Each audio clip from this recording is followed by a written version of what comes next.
and welcome to my channel. I can't believe I'm saying this, but thank you for 2,000 subscribers. I could not be happier, honestly. I feel like I'm floating. I am just incredibly grateful, and thank you to each and every one of you. I am really deeply thankful. In honor of this milestone that I am once again really grateful about, I am going to shout out some of my favorite ktubers in this video and help you find someone to watch if you don't have anyone to watch currently, or you're just bored watching my content, or maybe you just want some ktube recommendations. So without further ado, let's start. The first kttuber I want to give the biggest shout out is lightsoup. She is probably one of my first ktubers I stuck with, and I keep watching her videos on loop. Firstly, she has such a satisfying voice, but even more satisfying opinions. She is very eloquent, and the way she expresses herself is very clear-cut, while with her beautiful voice it sounds very much magnetic and you can't not listen to her. Her editing style is really simple but really nice, and I think it's very minimalist coded, but people who enjoy that would really like it. It's very aesthetic, and she follows a similar aesthetic through her thumbnails, and it just is a lovely KTuber overall. Like I said, she makes a lot of videos on commentary and talks a lot about smaller groups even. In fact, her video about GWSN is one of my favorite KTube videos ever.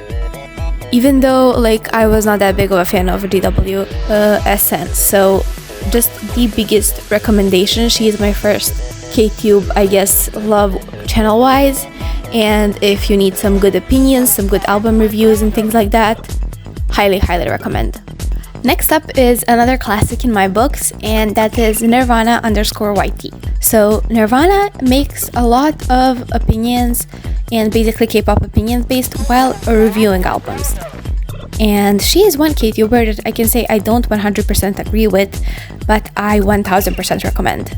When I talk about in some of my earlier videos about how there are those people who just do toxic one-shot opinions and are doing it just to hate, Nirvana is not one of them. She makes clear, concise and constructive opinions on a group's sound and whether I agree or not. I love hearing a good critical debate. A lot of her opinions are all of her opinions actually are very based and grounded in reality, and I love her AI-esque editing style. It's incredible.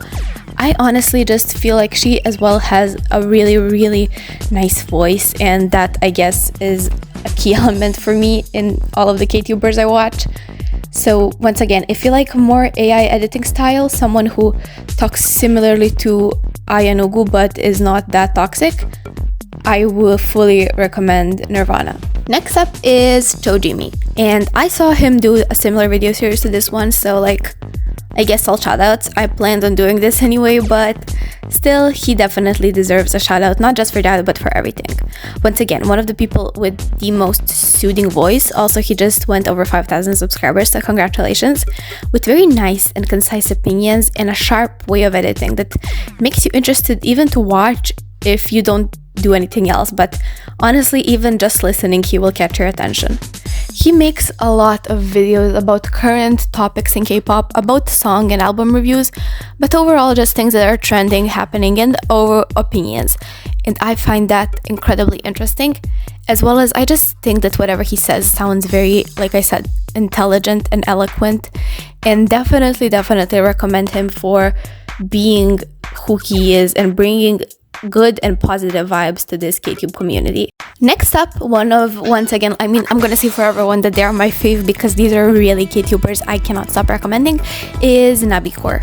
I think she's on a break now, and I hope she gets back and is feeling well, everything physically and mentally, but she is just one of my favorites. Once again, the editing style is slightly AI-esque, old computers like in the 2000s, a little Y2K, but her opinions are once again harsh but constructive, and that's what I love. I sometimes like, yes, harsh, sometimes cheeky humor, a little bit of that edginess.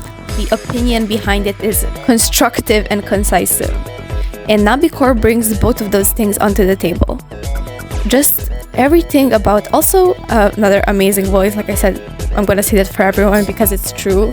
Next up is staycgirlies, beautifully edited YouTube channel with incredible compilations, tier rankings, and obviously just like K-pop opinions overall.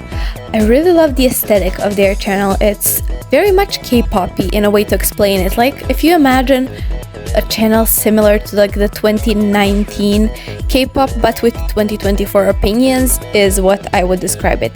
The aesthetic is beautiful. She's just a very kind person, and we've had a chance to communicate around a video I made because it was similar to a video she made, and she was just very lovely and everything. But what's more important is that her content is incredible, well edited, well versed, and just honestly top tier. All recommendations, and it's really funny. There's videos that have me genuinely putting them on replay and chuckling because of how funny they are. So another channel that earns a gold star of being a viewer of my channel is LovelyDubu, and her channel is consistent of short, aesthetic, cute little review and opinion videos, as well as many rankings, and we're all just talking about songs. It's for when you don't have that much time to get immersed but you want some quality content. LovelyDubu is the place to go. All of it is very oriented, pink, and coquettish, and if there's anyone who follows, I guess, Wonyangism or is in their pink bow era, this is the channel I would recommend. An absolute titan, a legend in the K-tube industry, if I can call this an industry, Midnight Theories. Every video well researched, well edited. Facts I don't know even where she found, but I am really happy that she did. Her soothing voice, just everything. One of my favorite videos ever was on a girl group called 6ix9ine that Midnight Theories did. I didn't know anything about that group, but I thought it was such an interesting history. She covers a lot of content from both first, second, and third gen that are now kind of getting forgotten, but she does not forget our newer stars, don't worry about it. She has, like I said, once again, a beautiful voice, editing style that's polished to perfection, and I just watch every video, no skip. Genuinely one of my favorite K-tube discographies and the biggest of praises. Obviously, there are a lot of people I could put, and if this video gets traction, I'll make a part 2. But these are just the people I wanted to list to give my biggest appreciation. There are, like I said, a lot of other K-tubers I could do this for, especially, and a lot of you guys that are watching that have your YouTube channels. But these are just some people that I was watching even when I was not a content creator, or even if I was I was watching them from my personal account, and that's where I first discovered them, not this one. So thank you so much for 2,000 subscribers once again. I could not be more grateful. I can't imagine that this is what happened to me, and I am just thoroughly impressed, and I'm thanking you guys so much. I will be doing my monthly review on 1st of April, which is also my birthday, if anyone cares. And yeah, I'll see you then in a couple of days. Bye bye.